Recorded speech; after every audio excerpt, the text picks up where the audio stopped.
खबरें कुछ इस प्रकार हैं। महंगाई पर मोदी सरकार को घेरने की तैयारी में कांग्रेस। अल्मोड़ा में सालम क्रांति के शहीदों के सम्मान समारोह में पहुंचे सीएम धामी। गर्जिया मंदिर के जीर्णोद्धार के लिए सिंचाई विभाग ने मांगा 4 करोड़ का बजट। स्वास्थ्य मंत्री रावत ने किया 37वें राष्ट्रीय नेत्रदान पखवाड़े का शुभारंभ। कॉर्पोरेट प्रशासन ने हिंसक बाघ को ट्रैंकुलाइज करने के लिए बुलाई हरिद्वार से टीम। रुद्रपुर में अज्ञात वाहन ने मारी युवक को टक्कर, मौत। अब खबरें विस्तार से। कोरोना के चलते कांग्रेस ने भले ही महंगाई के खिलाफ 28 अगस्त को दिल्ली के रामलीला मैदान में प्रस्तावित रैली की तारीख बढ़ाकर 4 सितंबर कर दी हो, लेकिन कांग्रेस ने अपना हल्ला बोल कार्यक्रम गांव से लेकर शहरों में बदस्तूर जारी रखने की योजना बनाई है। इसी के मद्देनजर आज रुद्रपुर में कांग्रेस ने अपने प्रदेश प्रभारियों व पदाधिकारियों की अहम बैठक में महंगाई के खिलाफ अपनी आगामी रूपरेखा तय की। संवाददाता दुर्गेश तिवारी की रिपोर्ट। आज जिस तरह से पूरा देश महंगाई और बेरोजगारी की आग में झुलस रहा है, उसको लेकर हमारे प्रदेश अध्यक्ष श्री करण महाराज जी और नेता प्रतिपक्ष श्री यशपाल आर्य जी ने सभी प्रदेश के वरिष्ठ कांग्रेस जनों के साथ मीटिंग रखी और 4 सितंबर को दिल्ली में होने वाली हल्ला बोल, महंगाई पर हल्ला बोल जो हम कार्य करने वाले हैं, उसके लिए रूपरेखा तैयार की जा रही है।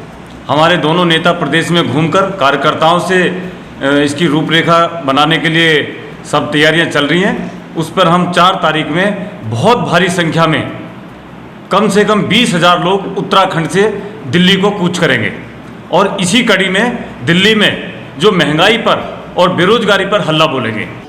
प्रदेश के परिवहन क्षेत्र में हुए कई सुधार, दुर्घटनाओं पर लगी लगाम और न ही प्रदेशवासियों को होगी अब कोई भी समस्या। उत्तराखंड सरकार के कई बड़े फैसले और कोशिशों का है ये परिणाम कि अब उत्तराखंड परिवहन में आ रहे हैं कई बड़े और अच्छे बदलाव।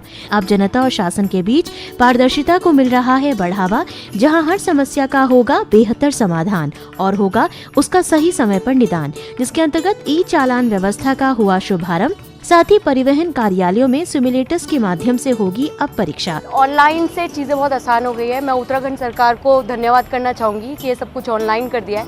इससे काफ़ी फैसिलिटीज़ एक आम जनता को हुई है, उनको परेशानी नहीं होती। अब हम ऑनलाइन प्रोसीजर पूरा फॉलो कर सकते हैं, उससे पैसा भी बच रहा है और टाइम भी बच रहा है। इसके साथ ही चालकों की उच्च प्रशिक्षण व्यवस्था की ओर भी दिया गया है पूरा ध्यान, जिसके लिए सरकार ने चालकों को पहाड़ी मार्ग में वाहन चलाने की दृष्टि से देहरादून में चालक प्रशिक्षण संस्थान में की हिल ट्रैक की स्थापना। साथ ही SMS सेवा की भी हुई शुरुआत, ताकि समय पर पूरे हों आपके सभी काम। दुर्घटना के शिकार हुए लोगों को मिली राहत दुगनी। साथ ही स्मार्ट कार्ड, DL और RC की सुविधा की भी हुई शुरुआत। सरकार का हम धन्यवाद करेंगे बहुत बहुत, जिसने ऑनलाइन करने से कम दलाली फीस भी काट दिए। अब डीलर पॉइंट डेटा एंट्री से वाहनों का पंजीकरण हुआ आसान। CCTV, ड्रोन कैमरा, इंटरसेप्टर की तैनाती से सड़क सुरक्षा होगी मजबूत। कानून तोड़ने वालों पर कसेगा शिकंजा। लेकिन इसके साथ ही आप भी सरकार के इस कार्य में मिलाएं कदम से कदम और दें अपना पूरा योगदान। वाहन की गति ना हो कभी ज्यादा, वाहन चलाते समय मोबाइल फोन का ना करें इस्तेमाल और नशे में वाहन चलाने की करें ना कभी भूल। अगर आप भी इस ओर योगदान दें अपना, तभी उत्तराखंड सरकार का पूरा होगा ये सपना। उत्तराखंड परिवहन होगा अब सुदृढ़, दुर्घटना कम और सुरक्षा होगी ज्यादा।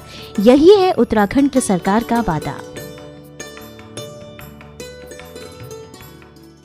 अल्मोड़ा पहुंचे मुख्यमंत्री पुष्कर सिंह धामी ने जैती के धामदेव मैदान में शहीदों के सम्मान समारोह में प्रतिभाग किया। इस दौरान जागेश्वर विधायक मोहन सिंह मेहरा, जिला अध्यक्ष रवि रौतेला समेत भाजपा के पदाधिकारी व कार्यकर्ता मौजूद रहे। संवाददाता हेमंत सिंह मेहरा की रिपोर्ट। मैं सालम क्रांति के नायकों को, हमारे स्वतंत्रता संग्राम के सेनानियों को, भगत सिंह जी को, टीका सिंह जी को और उनके साथियों को, सभी को आज के इस अवसर पर अपनी श्रद्धांजलि व्यक्त करता हूँ। और आने वाले समय में ये देश के स्वतंत्रता संग्राम सेनानी अमर शहीद हमारे सभी आने वाली नौजवान पीढ़ियों के स्मरण में रहें, हमारी नौजवान पीढ़ी उनसे प्रेरणा लेते रहे। और आज हमारे देश के प्रधानमंत्री मोदी जी के नेतृत्व में जहां अभी आज़ादी का अमृत महोत्सव मनाया गया, वह ऐसे हमारे अनगिनत सैकड़ों हजारों की संख्या में जिन्होंने अपने प्राणों का बलिदान किया, अपने प्राणों की आहुति दी, उन सभी को याद किया गया। और जहां जो हमारा ये आज़ादी के बाद का 75 साल का कालखंड है, उस कालखंड का जो स्वर्णिम इतिहास है, उसकी शानदार उपलब्धियाँ हैं, उनको भी नौजवान पीढ़ी के सामने लाने का काम हुआ है। साथ में अब आगे चलने वाला अमृतकाल, इस अमृतकाल में हमें हर दृष्टि से, हर क्षेत्र से परिपक्व होना है। और हमारे जो शहीद थे, हमारे आंदोलनकारी थे, जिन्होंने एक सपने देखे थे देश की आज़ादी के बाद कैसा देश होगा, किस दिशा में जाएगा, हमें उस दिशा में देश को बनाने के लिए देश हिंदुस्तान हमारा पूरी दुनिया का श्रेष्ठ हिंदुस्तान बने, समृद्ध हिंदुस्तान बने, शक्तिशाली भारत बने, वैभवशाली भारत बने, दुनिया को दिशा देने वाला भारत बने। हमने जो है आज शहीदों के इस श्रद्धांजलि दिवस पर उन सबको नमन करते हुए ये भी हमको आज प्रण लेना। रामनगर के गर्जिया देवी मंदिर के टीले पर समय के साथ साथ बरसातों और बाढ़ के चलते कई जगह दरारें आ गई हैं, जो कि अधिकारियों और पुजारियों के लिए चिंता का विषय बनी हुई है। इसी के मद्देनजर सिंचाई विभाग ने अब मंदिर के जीर्णोद्धार के लिए 4 करोड़ का बजट शासन से मांगा है और प्रस्ताव पास होने तक मंदिर को त्रिपाल की मदद से ढक कर रखा गया है। संवाददाता कैलाश सुयाल की रिपोर्ट।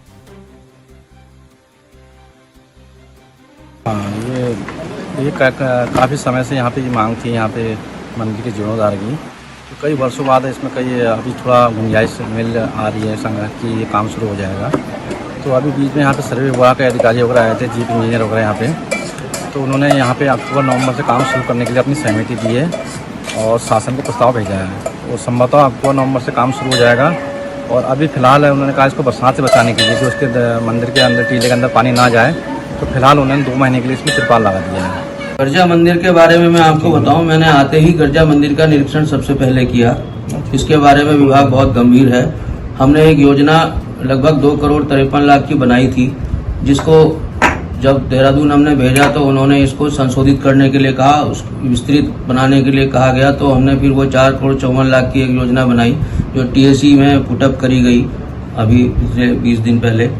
उसके बाद उन्होंने उसमें थोड़े से संशोधन बताए। तो अभी एक कंसल्टेंट हमारे जो जिन्होंने बलिया नाला का कंसल्टेंसी दे के जिन्होंने उसका जीर्णोद्धार किया है, उन्हीं को हम कंसल्ट कर रहे हैं। और लगभग ऐसा समझता हूँ मैं 10 से 15 दिन के अंदर योजना वो हमारे पास तैयार होकर आ जाएगी।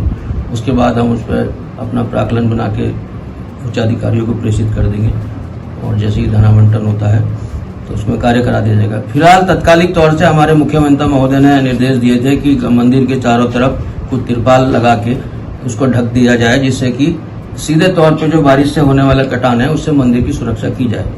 एक और मैं आपको बताना चाहूँगा, मैंने वहाँ के जो पुजारी जी हैं उनसे निवेदन किया था जब मैं गया था दौरे में, लगभग 4 महीने पहले, 5-6 महीने हो गए होंगे इस बात को। मैं 2-3 बार गया तो मैंने उनसे कहा कि इसमें जो भक्तों की संख्या है, लगभग हमारी 80-82 पैड़ियाँ हैं, वो उस पर लगभग हम एक पूरी जब भरा रहता है वो रास्ता चढ़ाई वाला रहते हैं, तो मैंने उनसे कहा था ये भक्तों की संख्या 50 कर दी जाए तो इससे लोड जो है कम हो जाएगा।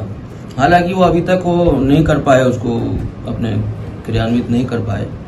आप लोगों से भी मैं गुजारिश करूंगा कि अगर आपका उनसे संपर्क हो तो आप हमारा ये संदेश उन तक किसी तरह पहुंचाएं कि इसमें जो है मंदिर की सुरक्षा के लिए ये उचित रहेगा। कहाँ हैं सब लोग? शाम की चाय तो एक साथ होनी चाहिए, सब लोग एक साथ बैठना ही नहीं चाहते। पापा, try this. लो, सब लपक लीजिए।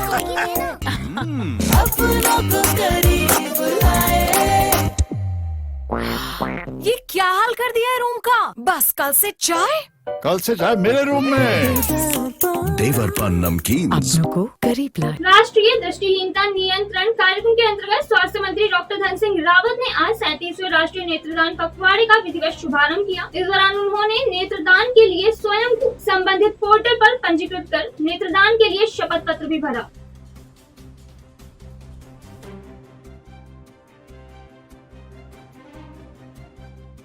रुद्रपुर में दूधिया मंदिर के पास अज्ञात वाहन द्वारा एक युवक को टक्कर मारने से वह गंभीर रूप से घायल हो गया, जिसे राहगीर जिला अस्पताल लेकर पहुंचे, जहां डॉक्टरों ने उसे मृत घोषित कर दिया। संवाददाता दुर्गेश तिवारी की रिपोर्ट। हमको एक देर शाम एक घटना रिपोर्ट हुई है जिसमें एक्सीडेंट में एक व्यक्ति हैं सुभाष चंद्र, इनकी मृत्यु हुई है। इनकी उम्र लगभग 35 वर्ष है। तो ये एक्सीडेंट जो हुआ अज्ञात वाहन के द्वारा हुआ है। तो अभी हम लोग इसमें फ़िलहाल पंचायत में पोस्टमार्टम की कार्रवाई कर रहे हैं। फिर जिस हिसाब से तहरीर आती है तो इसमें हम वाहन का पता लगाने की कोशिश करेंगे कि किस वाहन से घटना हुई है और उसके हिसाब से जो भी वाहन प्रकाश में आएगा इसमें विधिक कार्रवाई की जाएगी। रामनगर के मोहन क्षेत्र में हिंसक बने बाघ को ट्रैंकुलाइज करने के लिए वन विभाग ने हरिद्वार चिड़ियाघर के रेस्क्यू सेंटर से एक सीनियर वेटनरी ऑफिसर की टीम बुलाई है, जो कि कॉर्बेट के एक्सपर्ट के साथ बाघ को ट्रैंकुलाइज करेगी। संवाददाता कैलाश सुयाल की रिपोर्ट। देखिए, पिछले करीब 1 महीने से हम लोग लगातार टाइगर्स को ट्रैक कर रहे हैं। तो इस काम में और गति देने के लिए हमने जो हरिद्वार चिड़ियापुर हमारा रेस्क्यू सेंटर है, वहाँ से एक सीनियर वेटनरी ऑफिसर हैं, उनको बुलाया गया है, जिनको इस कार्य का एक्सपीरियंस भी है। तो अब 2 टीम्स इस कार्य में तैनात की गई हैं और हमें उम्मीद है कि जल्दी से जल्दी हम इसे रेस्क्यू कर लें।